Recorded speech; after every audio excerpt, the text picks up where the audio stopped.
ప్రియమైన భక్తులారా, ఈరోజు మనం మహాదేవుని యొక్క ఒక అద్భుతమైన కథను విందాం. ఈ కథ విన్న తరువాత మహాదేవుడిపై మీకున్న శ్రద్ధాభక్తులు మరింత పెరుగుతాయి. ఈ కథ ఒక శివభక్తుడిది. ఇది మీ ఒళ్ళు గగుర్పొడేలా చేస్తుంది, మిమ్మల్ని కంటతడి పెట్టిస్తుంది. ప్రియమైన భక్తులారా, ఉత్తరాఖండ్లో ఉన్న కేదార్నాథ్ ధామం గురించి మీ అందరికీ తెలిసే ఉంటుంది. ఇక్కడ దేవదేవుడైన మహాదేవుని అత్యంత పవిత్రమైన మరియు చాలా పురాతనమైన ఆలయం ఉంది. ఈనాటి కథ ఒక నిజమైన శివభక్తుడిది మరియు ఈ సంఘటన కేదార్నాథ్ ధామంలో జరిగింది.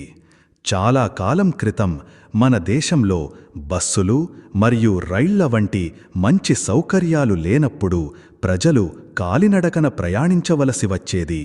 ఆర్థికంగా స్తోమత లేనివారు కాలినడకన యాత్ర చేసేవారు. అయితే ధనవంతులు ఎడ్లబండి లేదా గుర్రాల సహాయంతో యాత్ర చేసేవారు. అదే సమయంలో ఒక అత్యంత నిరుపేద శివభక్తుడు కూడా కేదార్నాథ్ జ్యోతిర్లింగాన్ని దర్శించుకోవాలని కాలినడకన తన యాత్రను ప్రారంభించాడు. అతనికి దారి తెలియదు. అందుకే దారిలో కలిసిన వారినే కేదార్నాథ్ ధామం దారి అడుగుతూ ముందుకు సాగాడు. మనసులో శివుని దర్శనం చేసుకోవాలనే బలమైన కోరిక ఉండేది. అతను శివుని పరమ భక్తుడు. ఇంట్లో కూడా అతను నియమం తప్పకుండా శివుని పూజలు చేసేవాడు. అతను తన ఇంటి నుండి బయలుదేరి చాలా దూరం వచ్చేశాడు. కేదార్నాథ్ ధామం చాలా దూరంలో ఉంది. ప్రయాణం చేస్తూ చేస్తూ ఆ పరమశివ భక్తుడికి 2 నెలలు గడిచిపోయాయి. దారిలో ఆకలితో, దాహంతో, అలసటతో నిరంతరం నడుస్తూనే ఉన్నాడు. ఎక్కడైనా అడుక్కుంటే, తినడానికి ఏదైనా దొరికితే దానినే ప్రేమగా తిని తన ధ్యాసను శివునిపై నిలిపేవాడు. అతను కేదార్నాథ్ చేరుకునేసరికి అక్కడ చాలా మంచు కురుస్తోంది మరియు ఆలయం మూసివేసి అక్కడ ఎవరూ లేనట్లుగా అనిపించింది. ప్రియమైన భక్తులారా, కేదార్నాథ్ ఆలయ తలుపులు 6 నెలల పాటు తెరిచి ఉంటాయని, 6 నెలల పాటు పూర్తిగా మూసి ఉంటాయని మీకు తెలిసే ఉంటుంది. ఎందుకంటే అక్కడ శీతాకాలంలో తీవ్రమైన చలి ఉంటుంది మరియు మంచు కూడా ఎంతగా కురుస్తోందంటే అక్కడ ఏ ప్రాణి బ్రతకడం కూడా అసాధ్యం. ఒకవైపు 2 నెలల ప్రయాణపు అలసట, ఆకలి, దాహంతో ఉన్న ఆ పరమ భక్తుడు ఎలాగోలా కేదార్నాథ్ ధామం చేరుకునేసరికి అక్కడ మంచు కురవడం మొదలైందని చూశాడు. చలికాలం ప్రారంభమైంది. ఆలయ పూజారిగారు గుడి తలుపులు మూసివేసి తన ఇంటికి వెళ్లడానికి సిద్ధమవుతున్నారని అతను గమనించాడు. అతను వెంటనే తనలోని శక్తినంతా కూడగట్టుకుని ఎలాగోలా పూజారి దగ్గరకు చేరుకున్నాడు. అతను పూజారిగారి దగ్గరకు చేరుకునేసరికి పూజారిగారు అప్పటికే తలుపులు మూసివేశారు. అతను పూజారిగారిని వేడుకున్నాడు, "ఓ పూజారిగారు, దయచేసి నాకు ఒక్కసారి కేదార్నాథ్ మహాదేవుని దర్శనం చేసుకోనివ్వండి.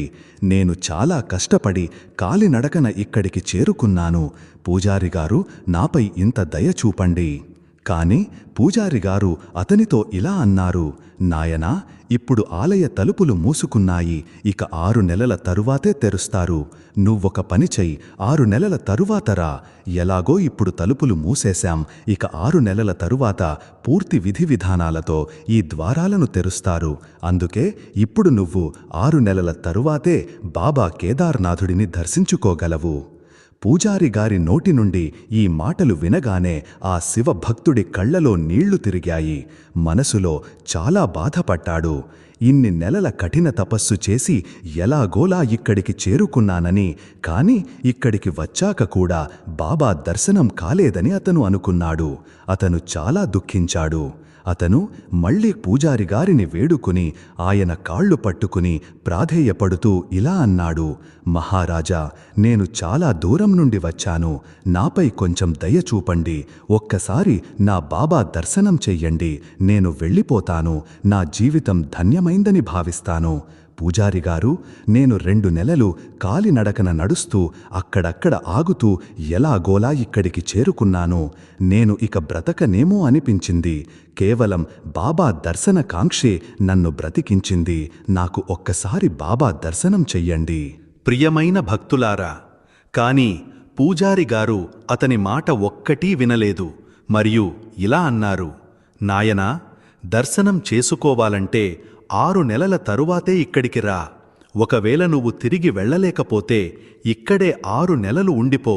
కాని గుర్తుంచుకో, ఈ చలిలో, ఈ మంచులో నువ్విక్కడ ఒక్క రాత్రి కూడా ఉండలేవు. అందుకే బ్రతకాలనుకుంటే తిరిగి వెళ్ళిపో.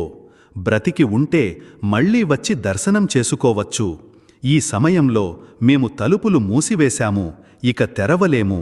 ఆ తరువాత పూజారిగారు అతన్ని వెళ్ళిపొమ్మని చెప్పారు. అటు పూజారిగారు కూడా వెళ్ళిపోయారు. పూజారిగారు వెళ్ళిపోయిన తరువాత ఆ పేద శివభక్తుడు చాలా నిరాశతో, దుఃఖంతో ఆలయం బయటే కూర్చుని ఏడవసాగాడు. దర్శనం చేసుకోకుండా ఇక్కడి నుండి కదిలేది లేదని, ఇంటికి కూడా తిరిగి వెళ్ళనని, అవసరమైతే 6 నెలలు ఇక్కడే గడపాల్సి వచ్చినా సరేనని అతను నిశ్చయించుకున్నాడు. అతనికి తన మహాదేవునిపై పూర్తి విశ్వాసముంది. మహాదేవుడు ఏదో ఒక లీల తప్పక చూపిస్తాడని, తనకు తప్పక దర్శనమిస్తాడని, తను బాబా కేదార్నాథుడిని తప్పక దర్శించుకోగలనని అతనికి నమ్మకముంది. మనసులో అలాంటి నిశ్చయంతో, ఆ నిశ్చయం కూడా మామూలిది కాదు, గట్టి నమ్మకం, తన మహాదేవునిపై పూర్తి విశ్వాసమతనికి ఉంది. ఈ ఆలోచనతో అతను ఆలయం బయటే ఉండిపోవాలని నిర్ణయించుకున్నాడు. ప్రియమైన భక్తులారా, భోలానాథుడు చాలా దయగలవాడని, ఆయన లీలలు కూడా అపారమైనవని అంటారు. ప్రియమైన భక్తులారా, ఇప్పుడు ఆ భక్తుడు మహాదేవుని దర్శనం లేకుండా వెళ్ళడానికి అంగీకరించడం లేదు. దేవుడు దయామయుడని, తన భక్తుల పిలుపు వినగానే వెంటనే పరుగెత్తుకు వస్తాడని అంటారు. కేదార్నాథ్ యొక్క మంచుతో కూడిన చలిలో ఆ శివభక్తుడు ఆలయం బయట కూర్చుని శివుడిని ధ్యానిస్తున్నాడు. చుట్టూ మంచు కురుస్తోంది. చలికి అతని చేతులు, కాళ్ళు గడ్డకట్టడం ప్రారంభించాయి. ఆ గజగజ వణికించే చలిలో అతను కేవలం దేవుడిని ధ్యానిస్తూ కూర్చున్నాడు. రాత్రి అయ్యింది.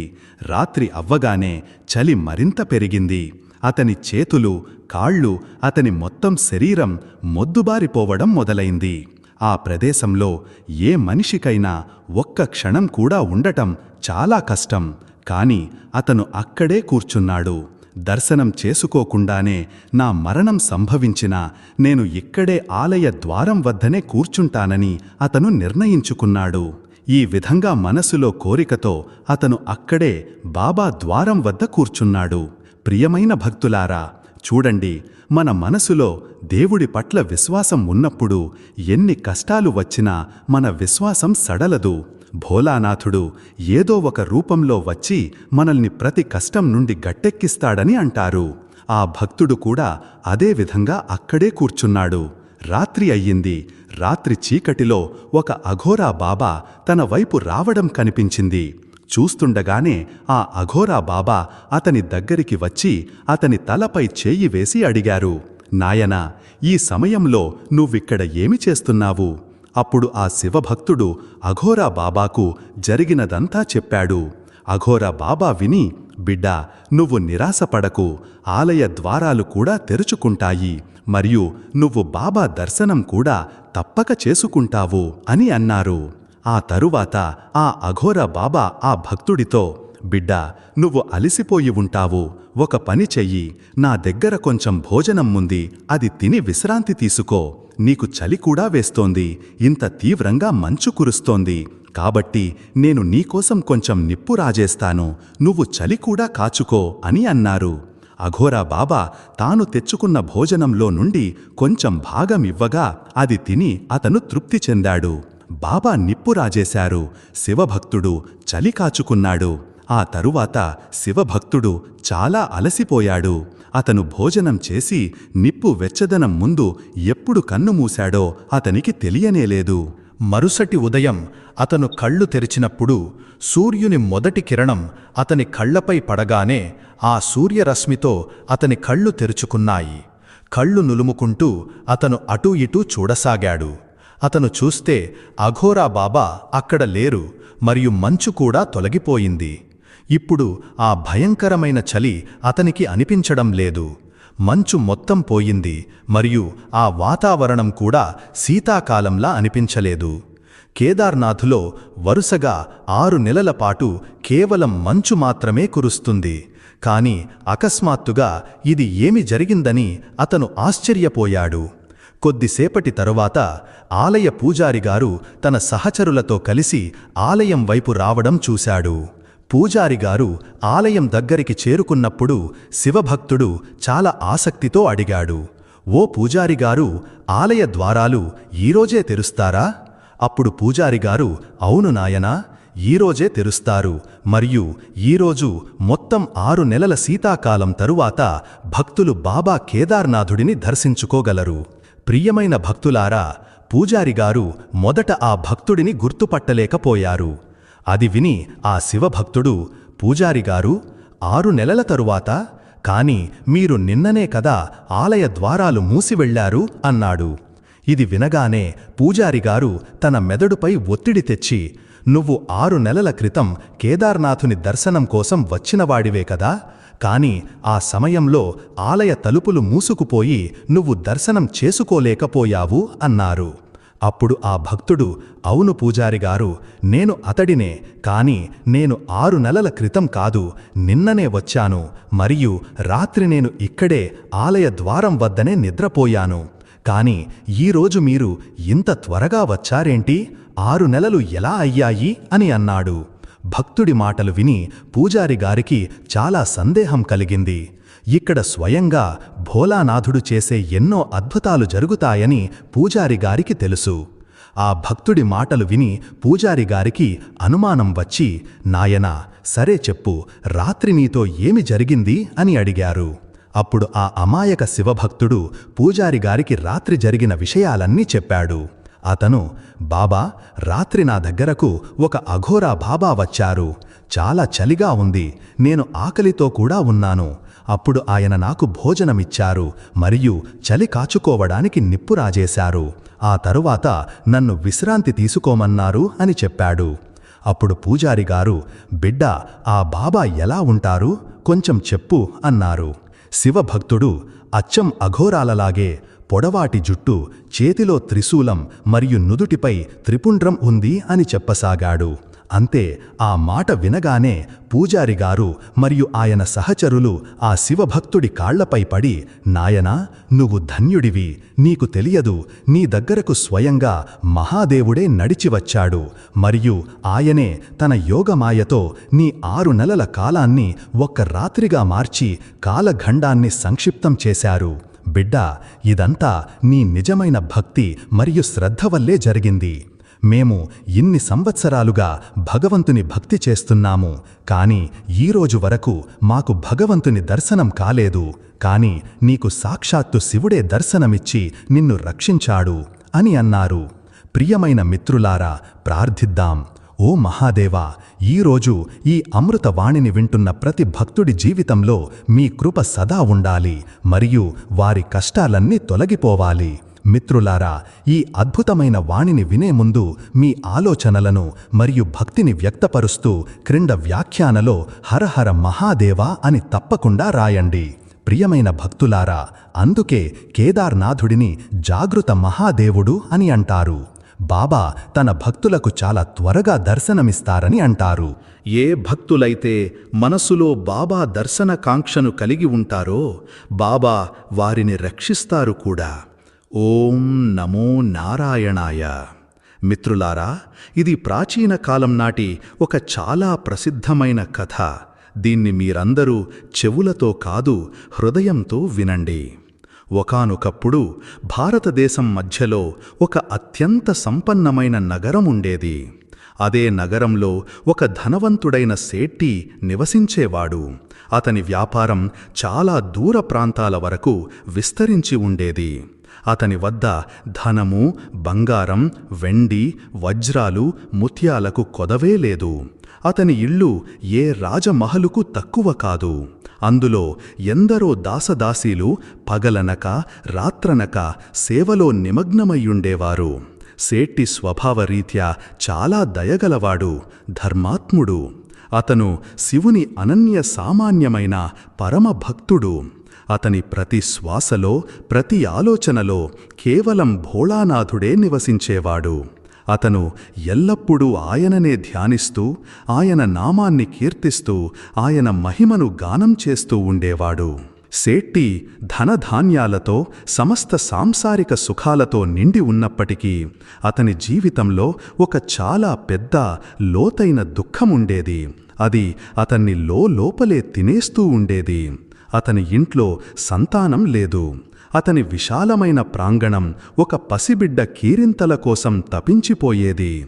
ఈ అపారమైన దుఃఖం, ఒంటరితనం ఉన్నప్పటికీ శివుని పట్ల అతని ఆస్థ, విశ్వాసంలో ఎన్నడూ ఏ లోటూ రాలేదు. తన జీవితంలో ఏది జరిగినా అది మహాదేవుని ఇచ్చేనని అతను నమ్మేవాడు.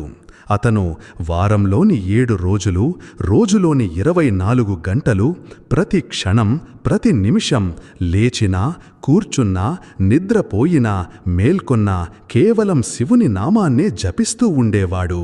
అతని దినచర్య శివభక్తితోనే ప్రారంభమై శివభక్తిలోనే లీనమై ముగిసేది. అతను ప్రతిరోజు బ్రహ్మ ముహూర్తంలో లేచి స్నానాదులు ముగించుకుని శుభ్రమైన వస్త్రాలు ధరించి నేరుగా నగరంలోని ప్రసిద్ధ శివాలయానికి బయలుదేరేవాడు. అక్కడికి చేరుకుని అతను స్వయంగా తన చేతులతో ఆలయాన్ని శుభ్రం చేసేవాడు. శివలింగాన్ని గంగాజలంతో అభిషేకించేవాడు. దానికి చందనం, బిల్వపత్రాలు, ధత్తూర మరియు పువ్వులతో అలంకరించి ఆ తరువాత దాని ఎదుట స్వచ్ఛమైన నెయ్యితో దీపాన్ని వెలిగించేవాడు. అతను చాలా శ్రద్ధ, భక్తిభావంతో సాష్టాంగపడి శివలింగం ముందు తల వంచి గంటల తరబడి ధ్యానంలో కూర్చునేవాడు. కైలాస పర్వతంపై తన భర్త అయిన శంకరుడితో కొలువయ్యున్న మాత పార్వతి ప్రతిరోజు తన ఈ భక్తుడి అచంచలమైన శ్రద్ధను గమనిస్తూ ఉండేది. సేట్టి యొక్క నిస్వార్థ భక్తిభావం, అతని బాధ, అతని విశ్వాసం ఇవన్నీ చూసి కరుణామయయ్యైన మాత పార్వతి హృదయం ద్రవించింది. ఆమె మనసులో ఆ భక్తుడి పట్ల ప్రగాఢమైన కరుణ, వాత్సల్యం మేల్కొన్నాయి. ఒకరోజు ఆమె శంకరుడితో ఇలా అంది: "ఓ ప్రభో, ఓ నా స్వామి, మీ ఈ భక్తుడు భూలోకంలో ఎంత శ్రద్ధతో, ఎంత ప్రేమతో మిమ్మల్ని పూజిస్తున్నాడో చూడండి. అతని జీవితంలో దేనికి కొదవలేదు. అయినా అతను ఎంత దుఃఖంలో ఉన్నాడో. మీరే సర్వజ్ఞులు. మీరు ప్రతి ఒక్కరి మనసులోని మాటను ఎరిగినవారు. మీరు అతని ఒడిని సంతోషాలతో ఎందుకు నింపరు? ఓ దీనదయాళ, ఓ జగత్పాలకుడా, ఇతనిపై మీ కృపాదృష్టిని సారించి ఒక పుత్రరత్నాన్ని ప్రసాదించండి. ఆ బాలుడు మీ గుణగణాలు కీర్తిస్తూ తన వంశం పేరును నిలబెట్టి తన తండ్రి జీవితంలోని ఒంటరితనాన్ని సార్థకం చేస్తాడు." మహాదేవుడు ధ్యానంలో ఉండగానే తన కళ్ళు తెరిచి చిరునవ్వు నవ్వుతూ, "దేవి, నాకు అతని భక్తి గురించి తెలుసు" అన్నారు. మహాదేవుని పట్ల సేట్టికి ఉన్న అచంచలమైన భక్తి, అతని విశ్వాసం చూసి తల్లి పార్వతి మళ్లీ అభ్యర్థించింది: "ప్రభూ, మీరు ఎంతో కృపాళువులు. మీరు కోరిన వెంటనే వరాలిచ్చే దాత. మీ శరణుజొచ్చిన వారి కోరికలను మీరు తప్పక నెరవేరుస్తారు. మీరే సర్వేశ్వరులు. దయచేసి ఈ భక్తునికి సంతాన సుఖాన్ని ప్రసాదించి అతన్ని కృతార్థుణ్ణి చెయ్యండి. అతన్ని ఇంక బాధపెట్టకండి స్వామీ." దానికి శివుడు గంభీరంగా బదులిచ్చాడు: "పార్వతీ, నువ్వు చెప్పింది నిజమే. ఇతను నా పరమ భక్తుడని, ఇతని భక్తిలో ఎలాంటి కల్మషం లేదని నాకు తెలుసు.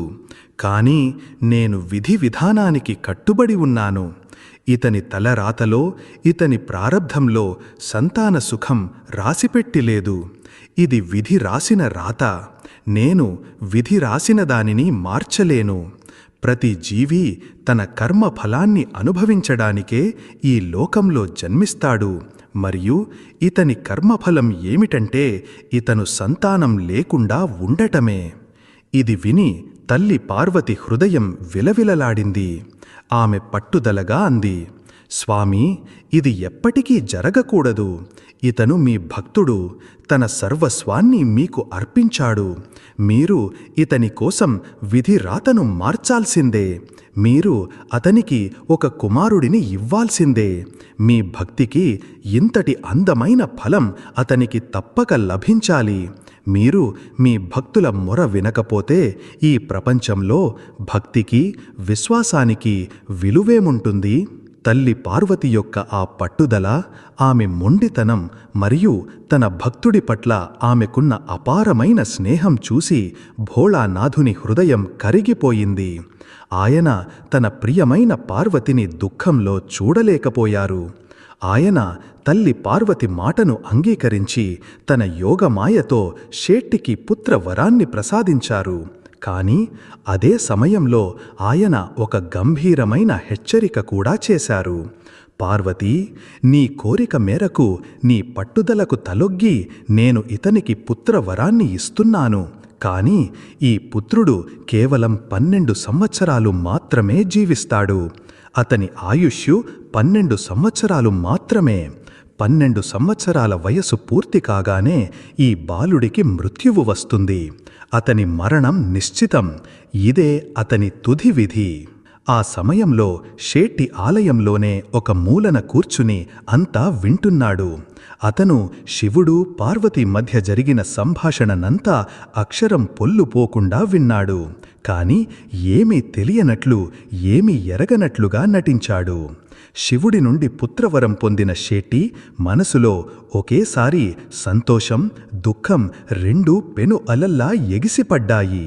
తన ఇల్లు ఇకపై శూన్యంగా ఉండదని అతను మనసులో సంతోషపడ్డాడు. కాని ఈ సంతోషం కేవలం 12 ఏళ్లకే పరిమితమని చింతించాడు. కాని అతను ఈ విషయాన్ని ఎవరికీ చెప్పకుండా శాంతంగా ఇంటికి తిరిగి వచ్చాడు. గతములోలాగే షేట్టి, అతని ధర్మపత్ని ప్రతి సోమవారం శివునికి ప్రత్యేక పూజలు, వ్రతాలు చేస్తూ వచ్చారు. వారి భక్తిలో ఇప్పుడు మరింత గాఢత పెరిగింది. కాలం తన గతిలో సాగిపోయింది. సరైన సమయం రాగానే షేట్టి భార్య గర్భవతి అయ్యింది. 9 నెలల పాటు షేట్టి, అతని భార్య కడుపులో ఉన్న శిశువు రక్షణ కోసం ఎన్నో వ్రతాలు, అనుష్ఠానాలు చేశారు. చివరికి ఆ శుభఘడియ వచ్చింది. షేట్టి భార్య ఒక అత్యంత అందమైన, తేజోవంతమైన, ఆరోగ్యకరమైన కుమారుడికి జన్మనిచ్చింది. కుమారుడి జననం వార్తతో ఇల్లంతా, నగరమంతా సంతోషాలు వెల్లివిరిశాయి. షేట్టి మనసారా దానధర్మాలు చేశాడు. పేదలకు అన్నదానం చేశాడు. బ్రాహ్మణులకు వస్త్రాలు, బంగారు నాణేలు దానం చేశాడు. ఇంట్లో పండుగ వాతావరణం నెలకొంది. కాని వీటన్నిటి మధ్య షేట్టి మనసులో 12 సంవత్సరాల తర్వాత రాబోయే ఆ భయంకరమైన ఆపద భయం ఒక నల్ల మబ్బులా అలుముకునేది. నెమ్మదిగా కాలం రెక్కలు కట్టుకుని ఎగిరిపోయింది. ఒక రోజు, ఒక నెల, ఒక సంవత్సరం చొప్పున 11 సంవత్సరాలు గడిచిపోయాయి. ఆ బాలుడు ఇప్పుడు పెద్దవాడై చాలా అందంగా, తేజస్సుతో, బుద్ధిమంతుడిగా కనిపిస్తున్నాడు. అతను చిన్న వయస్సులోనే వేదశాస్త్రాల జ్ఞానాన్ని సంపాదించాడు. అతను షేట్టికి ప్రాణం, తల్లికి ముద్దుల కొడుకు, బంధువులందరి కంటిపాప. అతని మధురమైన స్వభావం, అతని కుశాగ్ర బుద్ధి అందరి మనసులను దోచుకునేది. కొడుక్కి సరిగ్గా 11 సంవత్సరాలు నిండినప్పుడు ఒకరోజు సేట్టి భార్య ఎంతో ప్రేమతో, ఉత్సాహంతో సేట్టితో అంది, ఏమండి, ఇప్పుడు మన అబ్బాయి పెళ్లికి సిద్ధంగా ఉన్నాడు. చూడండి, ఎంత అందంగా, ఎంత గుణవంతుడిగా ఉన్నాడో. మనం త్వరగా అతనికి తగిన అమ్మాయిని చూసి పెళ్లి చెయ్యాలి. నేను మా ఇంటికి కోడలిని తెచ్చుకోవాలనే కలలు కంటున్నాను అని చెప్పి ఆమె మనసులోనే సంతోషపడసాగింది. భవిష్యత్తు గురించి బంగారు కలలు కనసాగింది. సేట్టి తన భార్య నోటి నుండి ఈ మాటలు వినగానే అతని గుండె కంపించింది. తన కొడుకు అల్పాయుష్షు విషయం 11 సంవత్సరాలుగా తన గుండెల్లో బరువైన రాయిలా దాచుకున్న విషయం మళ్లీ గుర్తుకు వచ్చింది. అతని ముఖం పాలిపోయింది. అతను తన భార్యను దగ్గర కూర్చోబెట్టుకుని వణుకుతున్న స్వరంతో ఆ నిజమంతా చెప్పాడు. 11 సంవత్సరాల క్రితం గుడిలో విన్నదంతా చెప్పాడు. శివుని వరం వల్ల ఈ కొడుకు మనకు ఎలా లభించాడో, 12 సంవత్సరాల వయసు పూర్తి కాగానే అతని మరణం ఎలా నిశ్చితమో చెప్పాడు. ఇది విన్న సేట్టి భార్య కాళ్ల కింద భూమి కంపించినట్లయింది. ఆమె నిశ్చేష్టురాలయ్యింది. ఆమె కళ్ల నుండి కన్నీళ్ల ధార ప్రవహించింది. తాను ఎంతో గారాబంగా పెంచుకున్న కొడుకు మరణవార్త విని ఆమె స్పృహ తప్పి పడిపోయింది. స్పృహ వచ్చిన తరువాత సేట్టి ఆమెకు ధైర్యం చెప్పి మనం మహాదేవుని ఇష్టాన్ని గౌరవించాలని అన్నాడు. అప్పుడు సేట్టి తన భావమరిదిని అంటే అబ్బాయి మేనమామను పిలిపించాడు. అతని మామ కూడా తెలివైన వివేకవంతుడైన వ్యక్తి. సేట్టి అతన్ని ఏకాంతంగా తీసుకువెళ్లి విషయమంతా వివరంగా చెప్పాడు. వారు బాలుడిని అతని చివరి ఘడియల ముందు జ్ఞాన ధర్మ నగరమైన కాశీకి పంపించాలని నిర్ణయించుకున్నారు. తద్వారా అతను విశ్వనాథుని పవిత్ర భూమిలో తన చివరి రోజులు గడుపుతాడు.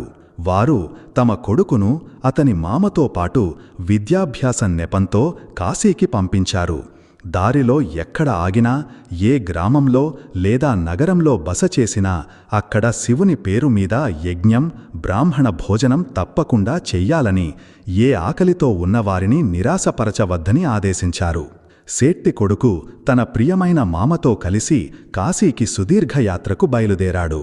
దారిలో వారు ఎక్కడ రాత్రి ఆగినా అక్కడ ఉదయం ఒక చిన్న యజ్ఞం చేసి బ్రాహ్మణులకు, పేదలకు గౌరవంగా భోజనం పెట్టి ఆ తరువాత ముందుకు సాగేవారు. వారు తమ ప్రయాణమంతా శివశంకరుని మహిమను కీర్తిస్తూ ఆయన భజనలు పాడుతూ ముందుకు సాగుతున్నారు. ఒకరోజు వారు నడుస్తూ నడుస్తూ ఒక అద్భుతమైన నగరానికి చేరుకున్నారు. అక్కడ ఒక పెద్ద రాజు యొక్క ఏకైక అత్యంత రూపవతి అయిన కుమార్తె వివాహం జరుగుతోంది. నగరాన్ని పెళ్లి కూతురిలా అలంకరించారు. మామ అల్లుడు రాత్రి బస కోసం ఒక ధర్మశాలలో ఆగారు. ఇది ఒక విచిత్రమైన యాదృచ్ఛికం. ఏ రాజకుమారుడితో ఆ రాజకుమారి వివాహం జరగాల్సి ఉందో అతని ఒక కన్ను పుట్టుకతోనే లోపభోయిష్టంగా ఉంది. అంటే అతను ఒంటి కన్నువాడు. ఇది ఒక పెద్ద రహస్యం. దీన్ని అబ్బాయి తరపువారు చాలా తెలివిగా అమ్మాయి కుటుంబ సభ్యుల నుండి దాచిపెట్టారు. పెళ్లి ఊరేగింపు ధర్మశాల దగ్గరే ఆగింది. పెళ్లికొడుకు తండ్రి తను కూడా ఒక రాజే. ధర్మశాలలో బస చేసిన సేట్టి యొక్క అందమైన, తేజోవంతమైన, సర్వగుణసంపన్నుడైన కొడుకుపై కన్ను పడినప్పుడు అతని మనసులో ఒక కుటిల ఆలోచన వచ్చింది. అతను వివాహ ముఖ్యమైన వేడుకలు పూర్తయ్యే వరకు ఈ అబ్బాయి నా కొడుకు స్థానంలో పెళ్లికొడుకుగా మారితే మన రహస్యం ఎప్పటికీ బయటపడదు, వివాహం నిర్విఘ్నంగా జరిగిపోతుందని అనుకున్నాడు. పెళ్లికొడుకు తండ్రి అబ్బాయి మామను సంప్రదించి అతన్ని ఏకాంతంగా తీసుకువెళ్లి తన ప్రణాళిక మొత్తం చెప్పాడు. అతను మామకు చాలా ధనం, బంగారం, ఆభరణాల ఆశ చూపి తన మేనల్లుడిని కొన్ని గంటల పాటు పెళ్లికొడుకుగా ఉండటానికి ఒప్పించాడు. మామ మొదట నిరాకరించాడు. కాని తరువాత ధన లోభంతో కేవలం వేడుకల వరకే కదా అని ఆలోచించి అతను అంగీకరించాడు. సేట్టి కొడుకుకి రాజకుమారుడి పెళ్లి దుస్తులు వేయించారు. అతన్ని అలంకరించి చాలా వైభవంగా పెళ్లి ఊరేగింపు మండపానికి చేరుకుంది. పెళ్లి వేడుకలన్నీ, ఫేరాలు, ఇతర అనుష్ఠానాలన్నీ చాలా వైభవంగా, సంతోషంగా ఆ నకిలీ పెళ్లికొడుకుతో అంటే షేట్టి కొడుకుతోనే జరిపించారు. వివాహం పూర్తయి అప్పగింతల సమయం దగ్గర పడినప్పుడు షేట్టి కొడుకు తన అంతరాత్మ పిలుపును విన్నాడు. ఇది ఆ రాజకుమారితో చాలా పెద్ద మోసమవుతుందని అతనికనిపించింది. అతను తన నిజాయితీ, సత్యాన్ని ప్రదర్శిస్తూ అతనికి రాజకుమారితో కొన్ని క్షణాలు ఏకాంతంగా దొరికినప్పుడు అతను పెళ్లికూతురి ఓణి అంచుపై ఒక చిన్న బొగ్గు ముక్కతో ఇలా రాశాడు: నీ వివాహం నాతో జరిగింది, కాని ఏ రాజకుమారుడితో నిన్ను పంపిస్తారో అతను ఒంటికన్నువాడు. నేను కేవలం పెళ్లికొడుకు వేషం మాత్రమే వేశాను. రాజకుమారి తన పల్లకీలో కూర్చుని తన చున్నీపై ఇది రాసి ఉండటం చదివినప్పుడు ఆమె ఆశ్చర్యపోయింది. ఆమె వెంటనే పల్లకీని ఆపించి ఆ ఒంటికన్ను రాజకుమారుడితో వెళ్లడానికి స్పష్టంగా నిరాకరించింది. ఆమె తన తండ్రికి నిజమంతా చెప్పింది. ఈ రహస్యం బయటపడటంతో రాజకుటుంబమంతా గందరగోళంలో పడింది. చివరికి రాజకుమారి పట్టుదల ముందు అందరూ తలవంచాల్సి వచ్చింది. పెళ్లి ఊరేగింపు, పెళ్లి కూతురు లేకుండానే అవమానంగా వెనుదిరగాల్సి వచ్చింది. అటువైపు మామ, అల్లుడు ఎలాగోలా అక్కడి నుండి బయటపడి కాశీకి చేరుకున్నారు. అక్కడికి చేరుకుని షేట్టి ఆదేశించినట్లుగా వారు ఒక పెద్ద యజ్ఞాన్ని నిర్వహించాలని నిశ్చయించుకున్నారు. వారు ఎందరో గుణవంతులైన బ్రాహ్మణులను ఆహ్వానించారు. ఒకరోజు యజ్ఞం జరుగుతోంది. హోమకుండంలో ఆహుతులు వేయబడుతున్నాయి. మంత్రోచ్చారణలతో వాతావరణమంతా పవిత్రంగా ఉంది. ఆ రోజు అబ్బాయి వయసు సరిగ్గా 12 సంవత్సరాలు పూర్తవుతోంది. మామ తన మేనల్లుడిని యజ్ఞశాలకు పిలవడానికి ఒక సేవకుడిని పంపాడు. కాని చాలాసేపటి వరకు అతను బయటకు రాకపోవటంతో మామకు ఏదో కీడు శంకించింది. అతని గుండె వేగంగా కొట్టుకోవటం మొదలైంది. అతను స్వయంగా అతన్ని పిలవడానికి అతని గదిలోకి వెళ్ళినప్పుడు లోపలి దృశ్యం చూసి అతని ప్రాణాలు పోయినంత పనైంది. అతను తన మేనల్లుడు నేలపై నిర్జీవంగా పడి ఉండటం చూశాడు. 12 సంవత్సరాల వయసు పూర్తి కాగానే అతని ప్రాణాలు అనంత వాయువుల్లో కలిసిపోయాయి. ప్రాణానికంటే మిన్నగా ప్రేమించే మేనల్లుడిని చనిపోయి చూసి మామ తెలివి కోల్పోయి కన్నీరు మున్నీరుగా విలపించసాగాడు. ఇప్పుడు ఏం చెయ్యాలో, తన సోదరికి, బావగారికి ఏ ముఖం చూపించాలో అతనికి అర్థం కాలేదు. కాని తరువాత అతను తన్ను తాను నిబ్బరం చేసుకుని ఈ సమయంలో ఏడవడం వల్ల ప్రయోజనం లేదని అనుకున్నాడు. మొదట నేను షెట్టిగారి ఆదేశం ప్రకారం ఈ యజ్ఞాన్ని నిర్విఘ్నంగా పూర్తి చెయ్యాలి. ఈ ఆహ్వానితులైన బ్రాహ్మణులందరికీ భోజనం పెట్టాలి. ఈ పుణ్యకార్యాన్ని అసంపూర్ణంగా వదలకూడదు. బ్రాహ్మణులు భోజనం చేసి తృప్తిగా ఇక్కడి నుండి వెళ్ళిపోయాక ఆ తరువాత నేను నా గుండెలు బాదుకుని విలపిస్తాను అనుకున్నాడు. మామ తన గుండెపై రాయి పెట్టుకుని అలాగే చేశాడు. అతను యజ్ఞాన్ని పూర్తి చేయించాడు. బ్రాహ్మణులకు కడుపు నిండా భోజనం పెట్టించాడు. వారికి దక్షిణ ఇచ్చి పంపించాడు. ఆ తరువాత అతను తన చనిపోయిన మేనల్లుడి శరీరం దగ్గర కూర్చుని గట్టిగట్టిగా ఏడుస్తూ అరవసాగాడు. అతని కరుణాభరితమైన రోదన ఆకాశాన్ని కూడా చీల్చుకుపోతోంది. ఇది ఒక అద్భుతమైన యాదృచ్ఛికమే. సరిగ్గా అదే సమయంలో శివుడు, పార్వతి ఆకాశ మార్గంలో విహరిస్తూ అటుగా వెళ్లుతున్నారు. తల్లి పార్వతి ఎవరిదో అంతటి కరుణాభరితమైన విలాపాన్ని విన్నప్పుడు ఆమె తన్ను తాను ఆపుకోలేకపోయింది. ఆమె మమతకు ప్రతిరూపం. ఆమె మహాదేవుడితో, ప్రభో, ఇంత దుఃఖంలో ఉండి ఈ విధంగా విలపిస్తున్నది ఎవరు? అతని రోదనకు కారణమేమిటి? అతని బాధను తొలగించండి, దయచేసి నాకు చెప్పండి అంది. తమ యోగ దృష్టితో శివుడు, పార్వతి ఒక క్షణంలోనే అక్కడ ఏం జరిగిందో తెలుసుకున్నారు. సేటి కొడుకు ప్రాణాలు కోల్పోయాడని, అతని మామ అతని శవం దగ్గర విలపిస్తున్నాడని వారు చూశారు. తల్లి పార్వతి హృదయం కరిగిపోయింది. ఆమె శివుడితో అంది, స్వామీ, ఇతను 12 ఆయుష్షు వరం పొందిన బాలుడే కదా. మీ భక్తుడైన సేట్టి కొడుకు ఇప్పుడు జీవించి లేడు. మీ భక్తికి ఈ ఫలం నిష్ఫలమైంది. ఓ శివశంభో, ఓ మహాకాళ, దయచేసి ఈ బాలుడిని మళ్లీ బ్రతికించండి. అతనికి ప్రాణదానం చెయ్యండి. ఈ బాలుడు బ్రతకకపోతే అతని శోకంలో ఏడుస్తూ ఏడుస్తూ ఇతని మామ కూడా ఇక్కడే తన ప్రాణాలు విడుస్తాడు. అతను ఈ చనిపోయిన మేనల్లుడిని తీసుకుని ఒంటరిగా తన ఇంటికి ఎలా వెళుతాడు? దానికి శివశంభుడు తల్లి పార్వతికి వివరిస్తూ, గౌరీ, ప్రియా, ఈ బాలుడి ఆయుష్షు కేవలం 12 అది ఈ రోజుతో పూర్తయింది. అతను తన నిర్దేశిత ఆయుష్షును అనుభవించాడు. ఇప్పుడు ఇది నా విధి విధానానికి అతీతం. ఇక నేను ఏం చెయ్యగలను అన్నారు. కాని తల్లి పార్వతి ఎంతో పట్టుదలగా, నాథా, ఆ సేట్టి మీ పరమ భక్తుడు. అతను తన జీవితమంతా మీకే అంకితం చేశాడు. మీరు మీ భక్తుడిని ఇంత దుఃఖంలో నిస్సహాయంగా ఎలా చూడగలరు? మీరు ఈ బాలుడికి ప్రాణం పోయాల్సిందే, లేకపోతే నా హృదయం కూడా ఈ దుఃఖాన్ని భరించలేదు అంది. తన ప్రియమైన పార్వతి పదే పదే అభ్యర్థించటం, ఆమె కన్నీళ్లు చూడటం, తన భక్తుడి దయనీయ స్థితిని చూడటం వల్ల భక్తుల పట్ల ఎప్పుడూ మృదువుగా ఉండే మహాదేవుని హృదయం ద్రవించింది. ఆయన తన విధి విధానాన్ని మార్చి సేట్టి యొక్క మరణించిన కొడుకును మళ్లీ బ్రతికించాడు. ఆయన తన అమృతమయమైన దృష్టిని ఆ బాలుడిపై సారించారు. చూస్తుండగానే బాలుడి శరీరంలో ప్రాణసంచారం జరిగింది. ఆ అబ్బాయి ఓం నమఃశివాయ అంటూ గాఢ నిద్ర నుండి మేల్కొన్నట్లుగా లేచి నిలబడ్డాడు. మామ, అల్లుడు ఇద్దరూ కన్నీళ్లతో నిండిన కళ్లతో శివునికి, పార్వతికి సాష్టాంగ నమస్కారం చేశారు.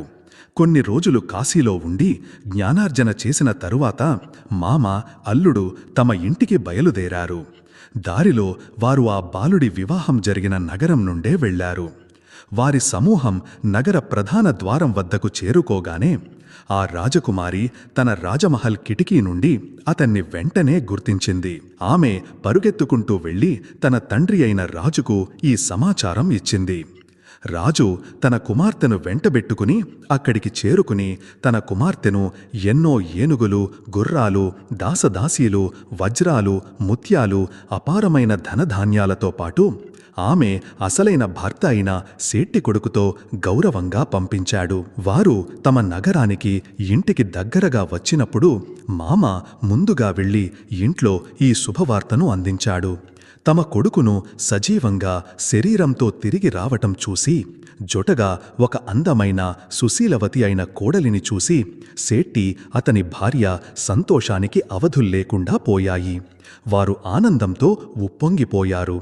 ఇల్లంతా మళ్లీ పండుగ వాతావరణం నెలకొంది. అదే రాత్రి శివుడు సేట్టి కలలోకి వచ్చి అతనికి దర్శనమిచ్చి నిజమంతా చెప్పాడు. ఆయన, భక్తా, నీ అచంచలమైన భక్తి, నీ నిస్వార్థ సేవాభావం, నీ కొడుకు దారిలో చేసిన సత్కార్యాలు, యజ్ఞాలు, బ్రాహ్మణ భోజనాల పుణ్యం వల్లనే అతనికి ఈ కొత్త జీవితాన్ని ప్రసాదిస్తున్నాను. నీ శ్రద్ధ ఈరోజు విధి రాతను కూడా మార్చేసింది అన్నారు. సేట్టి భక్తికి ప్రసన్నుడైన శివశంకరుడు అతని కొడుకుకు సుదీర్ఘ జీవితాన్ని ప్రసాదించడమే కాకుండా అతని కుటుంబాన్ని సుఖ సంతోషాలతో, మానసమ్మానాలతో, ఆనందంతో నింపేశాడు. ప్రియ భక్తులారా, మహాదేవుడు చాలా సులభంగా కేవలం ఒక చెంబు నీళ్లు, బిల్వపత్రంతో కూడా ప్రసన్నుడవుతాడు. ఆయన అనుగ్రహిస్తే తన భక్తులకు ఏమిస్తాడో ఎవరూ ఊహించలేరు. హర హర మహాదేవ్ అని పలకండి. హర హర మహాదేవ్. ఒకానొకప్పుడు ఒక గ్రామంలో ఒక ఉమ్మడి కుటుంబం ఎంతో ప్రేమతో, సామరస్యంతో నివసించేది. ఆ కుటుంబంలో 2 అన్నదమ్ములు, వారి భార్యలు అంటే తోడికోడళ్ళు ఇంటి బాధ్యతలన్నీ కలిసి చూసుకునేవారు.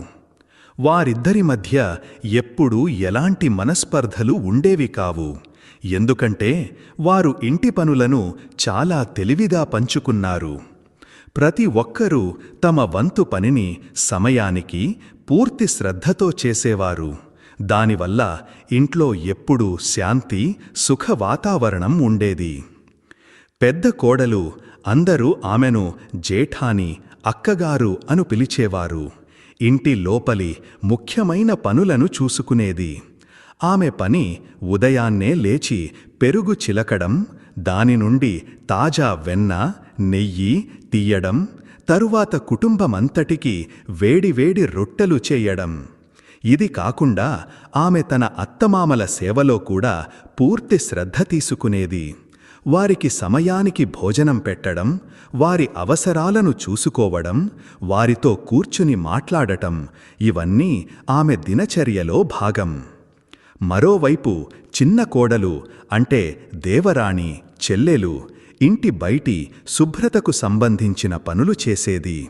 ఆమె పని వంటగదిలోని పాత్రలన్నీ తోమి మెరిపించడం, ఇంట్లో కట్టి ఉన్న పశువులకు సమయానికి గడ్డి, నీళ్లు పెట్టడం, గోశాల నుండి పేడ తీసి దానితో పిడకలు చేయడం, ఇల్లంతా ఊర్చి తడిగుడ్డ పెట్టి శుభ్రంగా ఉంచడం. ఆమె స్వభావరీత్యా చాలా ధార్మిక, శాంత స్వభావం కలది. చిన్న కోడలకు ఒక గట్టి నియమం ఉండేది. దాన్ని ఆమె ఏ పరిస్థితిలోనూ తప్పేది కాదు. ఆమె ప్రతిరోజు బ్రహ్మ ముహూర్తంలో లేచి నదికి వెళ్లి స్నానం చేసి తరువాత ఇంటికి వచ్చి పూజా పునస్కారాలలో నిమగ్నమయ్యేది. ఆమె ప్రతిరోజు ఒక కథ చెప్పి అది విన్న తరువాతే తన రోజువారీ పనులను మొదలుపెట్టేది.